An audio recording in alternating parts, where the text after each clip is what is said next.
Okay. Another one of these problems. We're going to do this again, tournament style. So, we don't do any piece moving or anything like that until we've figured it out. And then we execute the moves that we've already discussed. And I do this out loud for you so you can hear how it's done at a high level. And also so you'll know what's happening instead of just seeing a blank screen and then seeing me at some point just play the moves, because that doesn't do any good. Just showing you the solution, you could do that by yourself. It's the thought process that gets you there.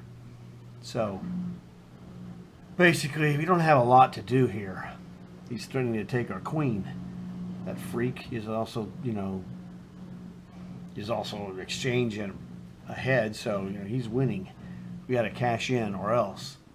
So you have two basic move ideas, I think. Well, actually, I guess you have three. Rook to e8 check. Thinning the material down would generally not be the right answer, but we got to look at it. So rook e8 check, rook takes rook, queen takes rook check, and with queen and white square bishop, you're not getting jack. His pieces are defending his king. There really isn't anything you could do, unless there's like some kind of bizarre setup where pieces are inconvenienced, like bishops and rooks can be very bishops, rooks, and knights can be very clumsy. So, but that queen is is the antithesis of clumsy. The best piece ever. So, leaving white bishop and queen against an open field with rook and queen on defense, it doesn't look good. The rook and queen are going to win. So we can't trade rooks. Queen takes rook is dumb, obviously, because queen takes queen and you have nothing. The best you'd have is rook g1, and you trade it off your rook and a queen, you're exchange down, but you got, a couple of bad pawns for it. Your pawns are terrible. So the double pawns really only count as one. They're just completely isolated, just garbage pawns. So we have check of what? Bishop h7 check or queen h7 check. We can't not check him unless we move our queen, because he'll play rook takes queen. So queen to h7 check looks the move that normally you would look at. The most flexible. So look at the queen check first. I mean, if you look at the bishop check, you can see it's no good. Bishop check, you have nothing because your queen has to get to the black squares. Nobody else can get there. Well, the rook can, but he's kind of clumsy. So queen h7 check. He's going to go, if he has any brains at all. Well, he's forced, actually. He's not a brain. He's forced king f8. He has no other move. So we've got him to one square. That's probably a good move. Like I said, queen has to get to the black squares. Queen h8 check would be okay, except that he's going to play rook g8, and then you can't check him on h6 or f6 because the queen guards it. The queen is a terrific defender, as you're seeing. So queen h8 check is no good. So queen h7 check, king f8. Where's the only other place we can really check him? Queen e7, but you didn't gain anything.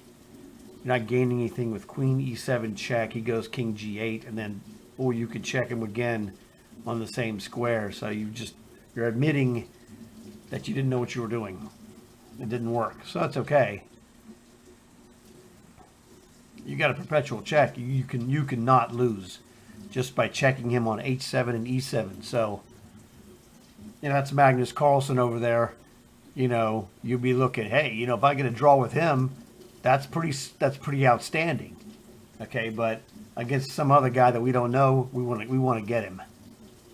I want to get Magnus too, but it's not going to happen. So, queen h7 check, king f8. What other black square we have? Oh, we don't have h8, but we got h6. So, queen h6 check. Look at that move. He's got one square to move to. That is king f7. A white square. Well, You know what that tells us, don't you? If you need to look at it and figure out what that tells you, pause the video. And we're back. Okay, so you see that we go Queen H7 check, King F8, Queen H6 check. He's forced King F7. Since it's a white square, that means the bishop gets a shot at him. Well, let's see what happens. Bishop to G6 check. Well, he could take that, except look what happens. If he plays rook takes G6, what would you play as white? Pause the video. And we're back. Okay, do you see it? He can't take the bishop. Rook takes bishop, loses his queen to queen takes F4. You'll see this if you don't see it now, there's nothing wrong with that. You'll get there. You'll see it eventually when we go through it. And, you know, by practice and practice and practice and practice, you're going to make this part of your brain stronger. And you'll see what I'm seeing. So it's Queen H7 check. That's move 1. King F8. Move 2. Queen H6 check. King to F7 is forced. Move 3. Bishop G6 check. He cannot take the bishop with the rook because you'll take his queen with check and he's toast. So where does he have to go? He has to go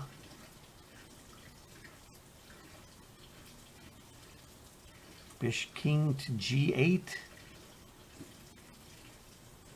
If he goes king to G8, queen to H7 check is winning because the next move is checkmate. So he might actually have to take it and lose his queen. So I'm completely satisfied that queen H7 check, king F8, queen H6 check, king F7, bishop G6 check is just winning across the board. Now let's see if I'm correct. Check. All right, check again. Go to the black square because that's what we need, a black squared partner for our white square bishop. And we check him again, jackpot-o, and well, there you go. This is what I saw. Queen would take F4. Crunchy. So, like I said, if you didn't see that position in your mind of queen would take F4, go back and run through this again. Let's go. I'll do it one more time here. Okay. This is the position in your mind without touching pieces. Queen H7 check. King to F8. Queen to H6 check to get on the black square. King to F7 is forced. Bishop to G6, double exclamation point, because if he takes it, we're going to take his queen. And if he doesn't take it, we checkmate him. So bishop to G6 check is double exclamation point. And rook takes G6, and we play, queen takes F4. So, like I said, it doesn't matter. If you don't see this in your mind immediately, run through it multiple times. This is the kind of stuff that you need to be able to do for tournament play. Because these kind of things are the things that most, younger or lesser experienced players find out after they've lost multiple games. That when you go play in tournaments, you're going to be playing tougher players than average. And you're going to need to be able to, use your brain. You don't play chess with your eyes. You play chess with your brain. The trap is to play with your eyes and look at this and look at this. And I see this move and I see this move. We say see sometimes in quotations, but we mean visually transferring the information to our brain, and our brain understands that we play stuff like bishop to g6 check. We check him, force him to a black square. He only had one square.